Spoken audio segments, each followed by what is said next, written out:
মানে মুসিবতে জমানা পেরে গেছি। নফল নামাজ পড়ে না, সুন্নত পড়ে না, সুন্নত না বললেও চলে, নফল নামাজ তো নাই, ওই দোয়া করলে দোয়া করা পেটা এমন আছে না নাই ভাই যান? আমার হুজুর আল্লাহ পাক বলতেছেন লা ইয়াযালু আবদী ইয়াতাকাররাবু বিন-নওয়াফিল হাত্তা উহিব্বাহু। বান্দা নফল নামাজের মাধ্যমে তোমরা আমি আল্লাহর কাছে চলে আসতে পারবা। সুবহানাল্লাহ বল। কিসের মাধ্যমে? জোরে বলেন না, একটু জোরে বলেন। আপনাদেরকে আমি প্রশ্ন করি, আমার হুজুর আমার পীর পোসাইবালা, তো পোসা পীরে কি কইছে একটু শুনেন, বা কি শিখাইছে একটু শুনেন।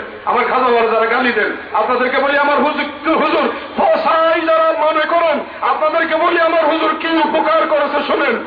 বৎসরের ভিতরে একটা রাত আছে, যে রাতটা 1000 মাসের চাইতে উত্তম। এই রাতটা কি রাত?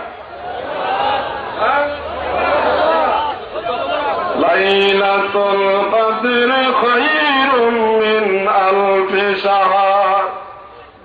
লাইলাতুল কদর, শবে কদর, একটা রাত 1000 মাসের চাইতে উত্তম।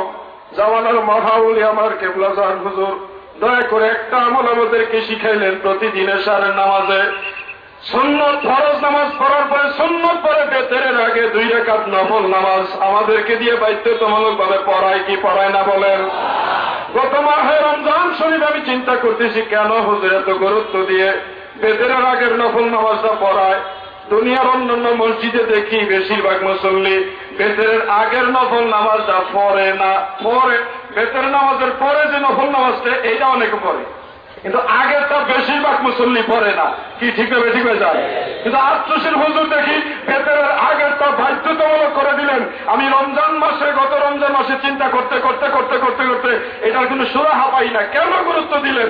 শেষ পর্যন্ত 11 বার দুরূদ শরীফ পড়ে কেবলাজান হুজুরের কদমে তাহিদ এবং বদর যাওয়ার পরে আমার হাতে 1100 বছরের আগের একটা কিতাব আসলো, মুজামুল আওসাফ 4th খণ্ডে, এবং আজ থেকে প্রায় 800 বছরের আগের একটা কিতাব আর তারগিব ওয়া তারহিব। ওই কিতাবের 1ম খণ্ডের 71 পৃষ্ঠায়। কত পৃষ্ঠায়?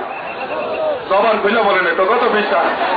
একটা হাদিস পাইলে আল্লাহর নবী ইরশাদ করেন, দালিল قال رسول الله صلى الله عليه وسلم من حفظ 4 ركعات بعد فرض العشاء قبل الوتر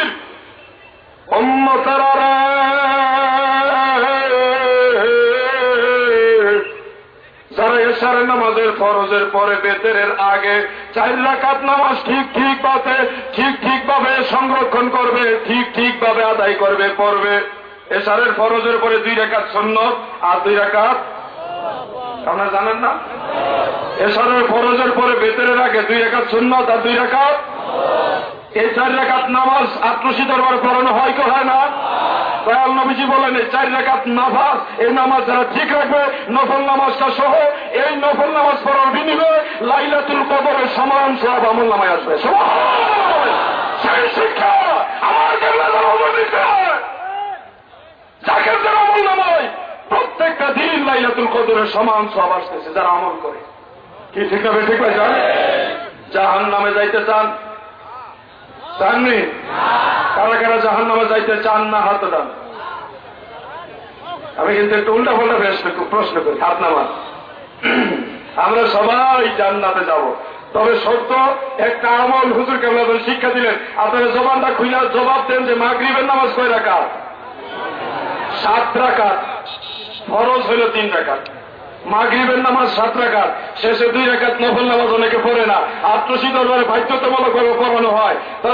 তারগিব ও তারহিবের ভিতরে হাদিস কেনা 1ম খণ্ডের ভিতরে উল্লেখ, রাসূল পাক সাল্লাল্লাহু আলাইহি ওয়াসাল্লাম ইরশাদ করেন, মান সাল্লা 4 রাকাতিন বা'দা ফরদুল মাগরিব, যে ব্যক্তি মাগরিবের ফরজের পরে 4 রাকাত নামাজ, 2 রাকাত সুন্নত এবং 2 রাকাত নফল নামাজ পড়বে, হারামাল্লাহু বাদানাহু আলান নার, ওই আমলকারীর দেহটা জাহান্নামের আগুনের জন্য হারাম করে দেওয়া হয়। সুবহানাল্লাহ।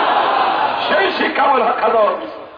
দাদা তোমরা আমার হুজুরকে গালি দিছো, আমরা যাই অনেক সময় দেখতাম আমার আব্বা জান যায়া খাজার কাছে নালিশ দিতেন যে হুজুর আপনারা জিনের পীর কয়, আপনারা গালি দেয়, বন্ধ পীর কয়, আপনারা অনেক কিছু কয়।